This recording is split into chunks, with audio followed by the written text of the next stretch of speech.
Welcome back to Elbow Futsal. My name is Adam. Today we're going to be going through the prelim finals, picking a game for our bit of a margin, and of course analysing last week's semi-finals. We're so close. This is it. We're down to the final four teams. Final four teams remaining, of course, are the four teams that finished top on the ladder. So it makes sense that that's what we've got on our hands. Let's have a quick look at the semi-finals. First game was on the Friday night. Tigers versus the Saints. Really close game. A lot closer than the score suggested. If you didn't watch it, it was just a case of St Kilda inaccuracy. Those yips, the kicking at goal yips that have plagued them over the last couple of seasons, have popped back up just at the wrong time.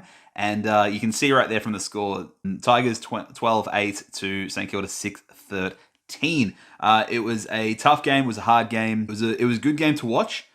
There was nervous moments as a Tiger supporter where, around that third quarter and the last quarter when the Saints started getting a little bit of a run on, just they could not convert to put any pressure on the scoreboard. I think the Saints, I've already talked about this in previews, I think the Saints are in for exciting next couple of years. They've got some really great young players in King and my boy Duttler. Steele's playing really well. They'll get Gresham back. I think there's a lot of potential there in St Kilda, and I hopefully, fingers crossed, because you got to feel for the Saints haven't had much success in their careers. Hopefully, they can find themselves back in the finals picture next year, improved and looking better. Tigers obviously moving through to the prelim there, and then the Saturday night match. Well, we certainly had a different round than we had last week. Last week we had 4 absolute ripper killer matches. This week was not so fun. Due to St Kilda's inaccuracies, not a lot. They never really looked like a huge threat to an outside perspective. And Collingwood had 1 goal up until the fourth quarter. It was completely dominated all around the ground. Could barely even keep possession of the ball. Danger kick 4, Tommy Hawkins kick 4, and they were just dominating literally everywhere on the ground. And it wasn't until they took their foot off the pedal, so they're fresh for next week, when the Pies started to kick a couple of goals in the last quarter when the game was well and truly over. So you can see right there, Cats 15-10. So even a little bit inaccurate, and they could easily have come back. I did predict that though. I did say that Tomahawks, after kicking 0-5, I reckon he'll kick at least 3 or 4 goals. So I was right on that one.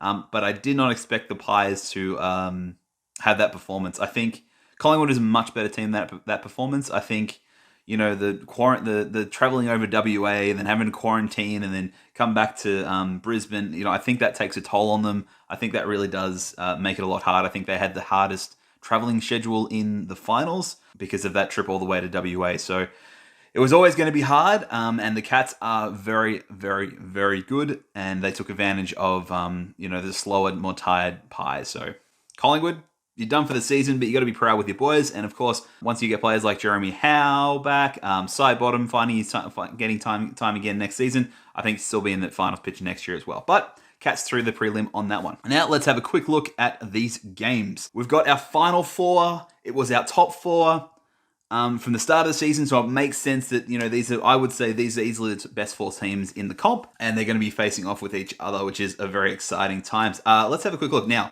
I'm just having a look at the betting, and I'm letting you know this. I'm doing this video very, very early. I'm actually doing this on the Sunday before. I go back to school next week. So I just don't have as much time, so I'm doing this a little bit earlier. So this is way before teams are announced or anything like that. I'm going to go purely based off what I know at this moment, which means at the moment, our sports bet have the Port Adelaide Power and Richmond equal $1.90 each, which I think is a little bit crazy. I would say by the end of the week, Port are probably going to stretch out to favourites.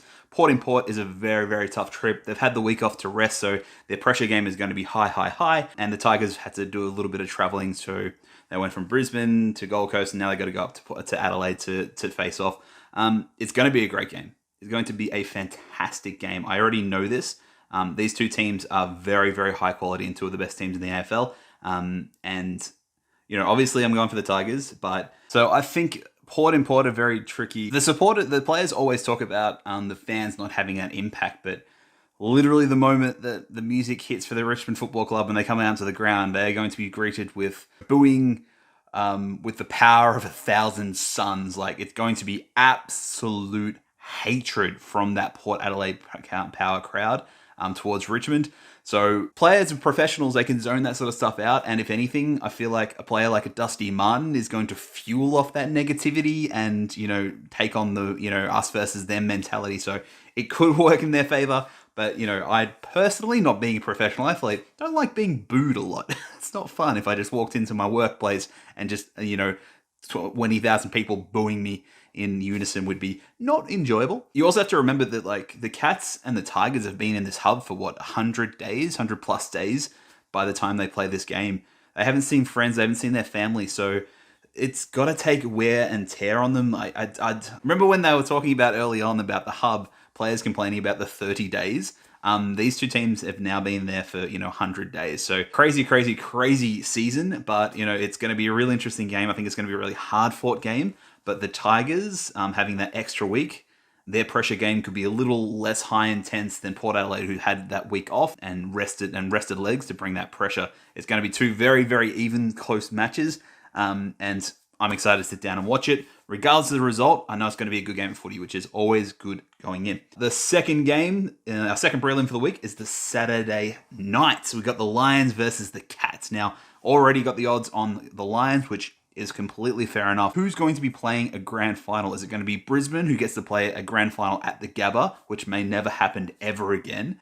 Or is going to be the Cats and Paddy Dangerfield finally get his grand final appearance? It's crazy that a player that good in teams that have been competitive for so long has not played in a grand final yet. I would love to see Paddy Dangerfield play on a grand final day. Is it going to be this year? I think the Lions are just going to have that fire to get there. I really do. The Lions at the Gabba is a hard ask. I've actually heard some commentators say they're picking Richmond and the Cats grand final, which is baffling to me to think that these teams are going to lose this opportunity, miss out on this opportunity, that both teams are going to miss their opportunity to win at home. But I think that fire that the Lions get to play at the Gabba for a grand final is, something they're really going to be fired up for and something they're going to be excited for. So I feel like the Lions are probably going to take it out there. However, the Cats look so good against the Pies. So again, this is going to be a cracking match. Absolute cracking match. We had two disappointing semi-finals from, a spectator standpoint, but there's no way these two prelims aren't going to be good. It's going to be fantastic football. And of course, to give you the most amount of time, the Saturday match is going to be our margin game. So pick the winner, Lions or the Cats, and you're going to have to pick the exact margin they win by. If you win, I'll send you out a pack of Team Coach. I'm actually can't confirm I can get Footy Stars anymore because they're slowly running out of stock in store, so I can't actually confirm whether I send that. Or I'll let you go through my trade folder and I'll send a couple of cards out from there if you get it, the tip right and the margin perfect.